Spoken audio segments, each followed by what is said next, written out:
कहानी तो उसने बहुत अच्छी बनाई थी कि एक नकाबपोश महिला घर में घुसी, उसके बच्चे को उससे छीन लिया, उसको धक्का दे दिया, वो गिर पड़ी, चारपाई से सर लगा और वो बेहोश हो गई। फिर पड़ोस में रहने वाली चाची सास घर आई, उन्होंने उसे बेहोश देखा, उसके पति को सूचना दी।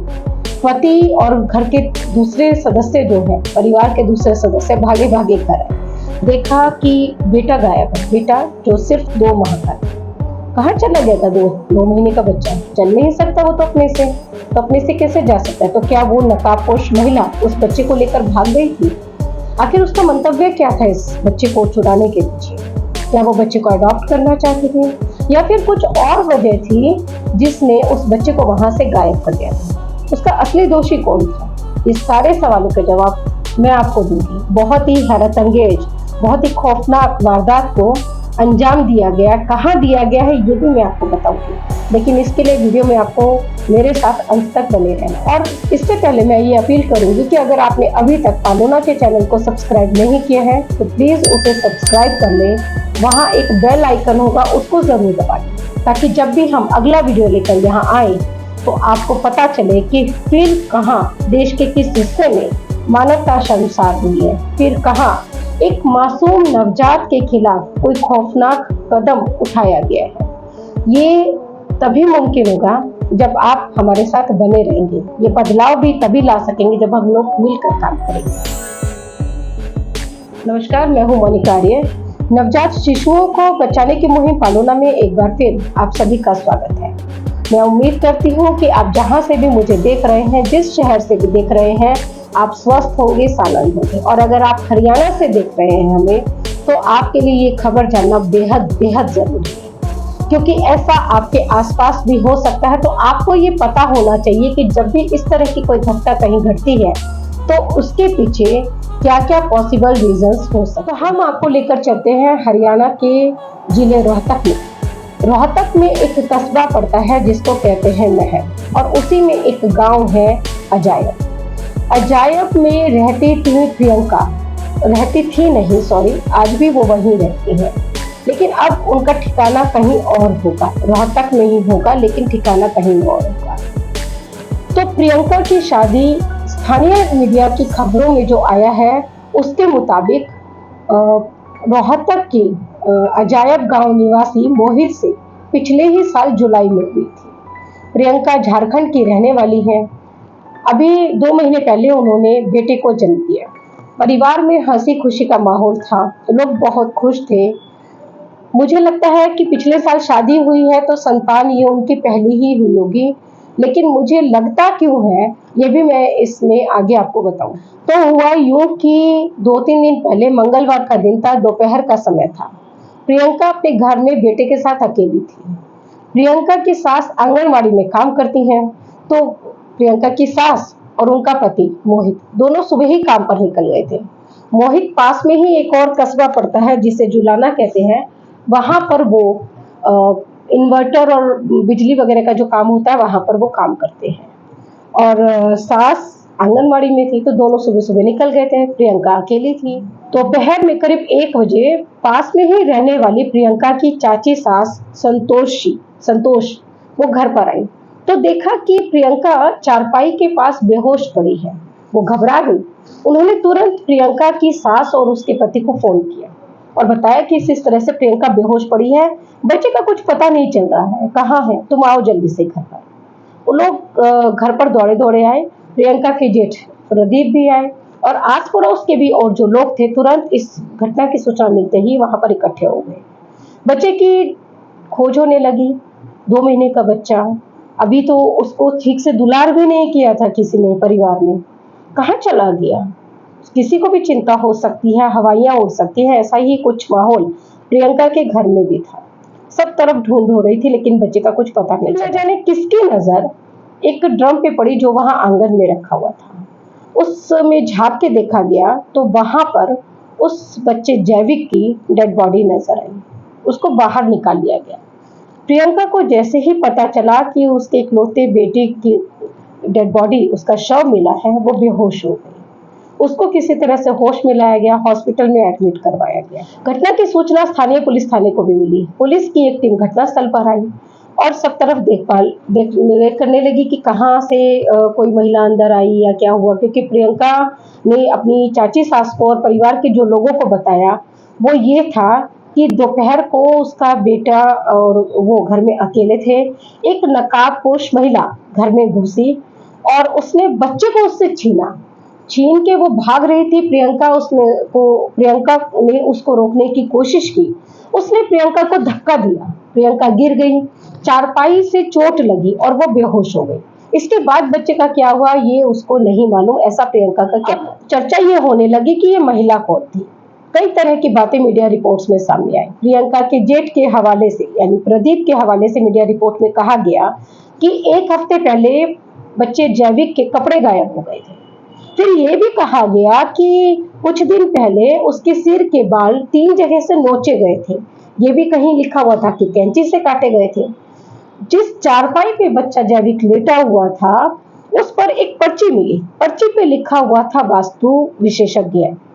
अब सबका ध्यान या सबका डाउट इस पर चला गया कि हो ना हो ये किसी तंत्र मंत्र का मामला है, हो ना हो वो जो महिला है वो बच्चे को चुरा कर भागी है, क्योंकि उस बच्चे का इस्तेमाल उसको तंत्र विद्या में करना है।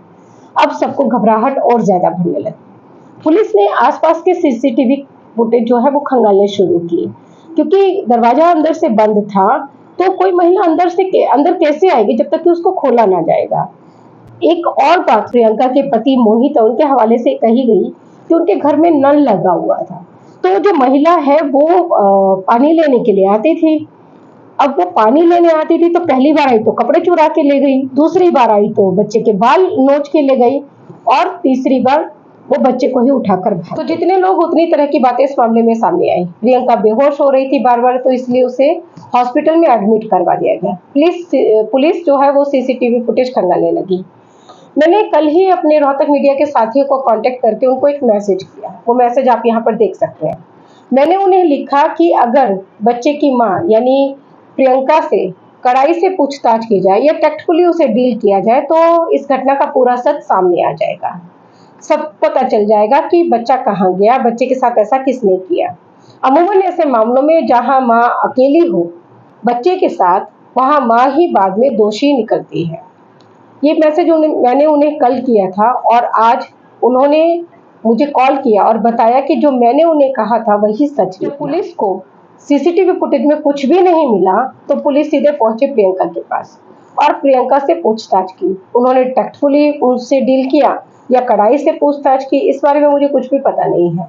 बस ये पता है कि प्रियंका ने कन्फेस के हवाले से पुलिस ने स्थानीय मीडिया को जो बताया वो ये था कि प्रियंका ने मोहित को ये कहा कि वो बेटे जैविक के लिए एक सोने का ओम बनवा दे। मोहित ने इसके लिए मना कर दिया। मोहित ने कहा कि मेरे पास अभी इतना पैसा नहीं है कि मैं उसके लिए सोने का ओम बनवा सकूं, लेकिन जब मेरे पास पैसा आएगा तो मैं बनवा दूंगा। इसके बाद मोहित अपने काम पर चला गया। प्रियंका की सास भी काम पर निकल घर में अकेली रह गई। मोहित के ना करने से प्रियंका को इतना गुस्सा आया कि वो सीधे अपने बेटे के पास पहुंची, बेटे को चारपाई पर से उठाया और लेकर आ गई आंगन में जहां पर एक ड्रम रखा हुआ था। उसने बच्चे को ऐसे गले से लगाया, प्यार किया खूब, उसका माथा चूमा। मैं नहीं कह रही हूँ, ये प्रियंका ने पुलिस को बताया और पुलिस ने मीडिया को बताया। और माथा चूमने के बाद उसने उस बच्चे को उस ड्रम में डाल दिया जिसमें करीब 200 लीटर पानी था। वहां पर 10-15 मिनट तक जो जैविक है वो छटपटाता रहा। मुझे तो लगता है उसको शॉक भी लगा होगा कि जिसे वो सबसे सुरक्षित समझता था उस माँ ने कैसे उसके साथ ये कर दिया। बच्चे भले बता ना सके लेकिन महसूस सब करते हैं वो। इसलिए जब उसने देखा कि उसको जन्म देने वाली ही उसके खिलाफ है, उसकी हत्या करना चाहती है, हत्या तो उसको नहीं समझ में आया होगा लेकिन उसको वो खतरा जरूर फील किया होगा।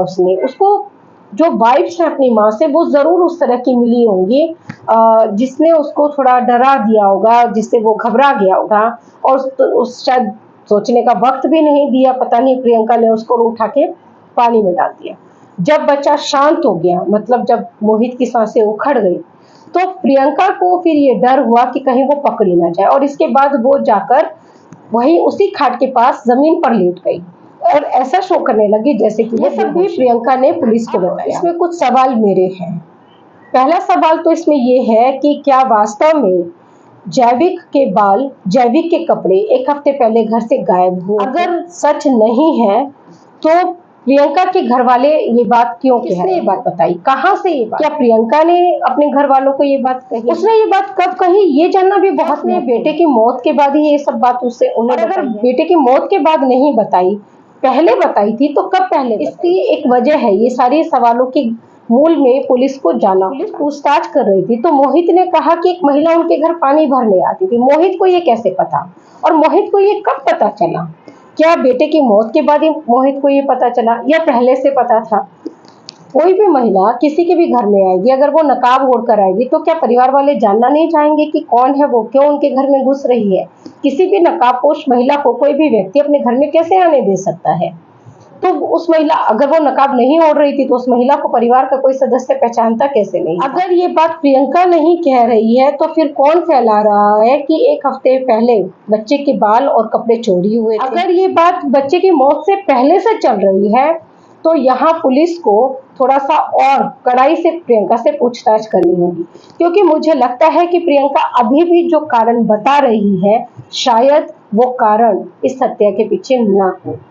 ये मैं इसलिए कह रही हूँ क्योंकि अगर एक हफ्ते पहले से बच्चे के बाल काटे गए होंगे, कपड़े चुराए गए होंगे, तो इसका मतलब है कि ये फुल फ्लेश्ड प्लानिंग के साथ इस कांड को अंजाम दिया गया है।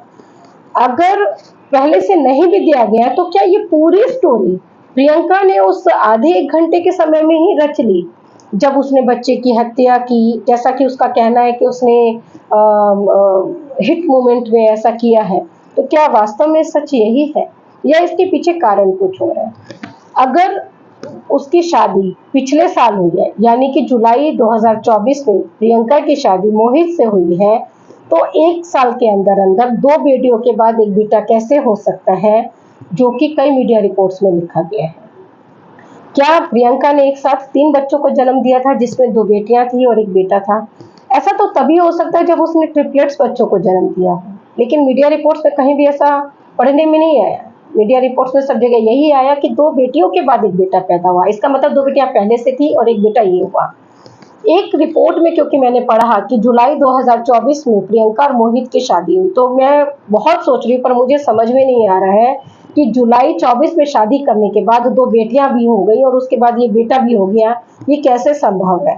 मुझे तो बिल्कुल नहीं समझ में आ रहा है। अगर आप में से किसी को समझ में आ रहा हो तो कमेंट करके जरूर बताइए। और अगर शादी पिछले साल हुई है तब इसका अंदेशा और ज्यादा होता है कि बच्चे की हत्या के पीछे कारण सिर्फ वो नहीं है जो प्रियंका बता रही है।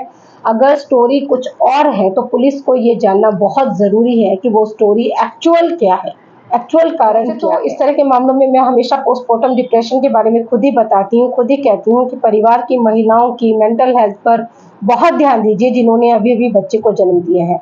लेकिन ये वाले मामले में मुझे थोड़ा सा कुछ और भी संदेह लग रहा है। वो क्या है ये मैं यहाँ पर नहीं कहना चाहूंगी क्योंकि कयासों पर कोई बात नहीं कहनी चाहिए। लेकिन अगर शादी 1 साल पहले ही हुई है और रीजन जो प्रियंका बता रही है उतना ही पुलिस अगर उस पर शांत हो जाती है तो ये बिल्कुल भी सही नहीं है। एक हफ्ते पहले बाल चुराने और कपड़े चुराने वाली बात को भी पुलिस को संजीदगी से लेना होगा। आखिर ये प्लानिंग कौन कौन कर रहा था, कब से चल रही थी, कौन कौन इसमें शामिल था, ये सब भी पुलिस को जानना चाहिए।